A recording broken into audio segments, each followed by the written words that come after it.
Hello guys, welcome back to my channel. আমার চ্যানেলে তোমাদের সবাইকে স্বাগতম। তো আজকে চলে এসেছি আমি সাদামাটা ডিম আলুর তরকারি নিয়ে। দেশি আলু দিয়ে ডিম উত্তরবঙ্গের খুবই একটা প্রিয় ও সুস্বাদু খাবার। তো তোমাদের কার কেমন লাগে অবশ্যই কমেন্টে আমাকে জানাবা।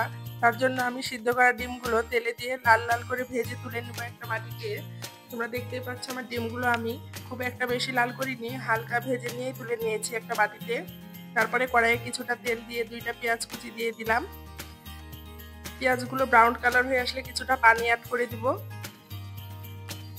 তারপরে দিয়ে দেবো 1 টেবিল চামচ আদা রসুন বাটা, 1 টেবিল চামচ লবণ, 1 টেবিল চামচ হলুদ গুঁড়ো আর ছোট একটা তেজপাত। এখন আমি 3-4 চামচ মতো শুকনো মরিচ বেটে রাখা দিয়ে দেব। এখন ভালোভাবে নাড়াচাড়া করে নিতে হবে।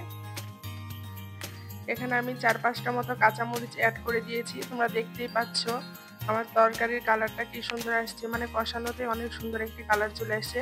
আর আগে সিদ্ধ করে রেখেছিলাম দেশি আলুগুলো, এখন এটাও খুব সুন্দরভাবে মশলার সাথে কষিয়ে নেব।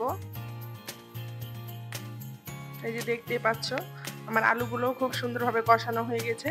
এখন ভেজে রাখা ডিমগুলো অ্যাড করে দেবো আলুর সঙ্গে। তারপরে ডিম আলু দুটোই একসঙ্গে খুব সুন্দরভাবে এটা কষিয়ে নিতে হবে। খুব একটা বেশি কষানোর দরকার নেই। তারপরে এই যে মেজারমেন্ট কাপে 2 কাপ পানি দিয়ে দিবা। খুব একটা বেশি পানি ইউজ করার দরকার নেই, কারণ আগেই তো আমি সব সিদ্ধ করে রেখেছিলাম। তারপরে 10 মিনিটের জন্য চলে গেলাম। 10 মিনিট পরে ফিরে আসছি। এই যে আমার তরকারিটা একদম পারফেক্ট রেডি। এর উপরে শুধু একটু ধনেপাতা ছিটিয়ে দিবা আর দিয়ে দিবা গরম মশলা, জিরে গুঁড়ো উপর দিয়ে ছিটিয়ে দিবা। এই যে তৈরি হয়ে গেল ডিম আলুর তরকারি। অবশ্যই ভালো লাগলে আমার চ্যানেলটি সাবস্ক্রাইব করতে ভুলো না। আর কেমন হয়েছে অবশ্যই আমাকে তোমরা কমেন্টে জানাবা। আর ভালো ভালো ভিডিও পেতে আমাকে কমেন্টে জানালে আমরা তোমাদের ইচ্ছা অনুযায়ী ভিডিওগুলো দিতে পারবো।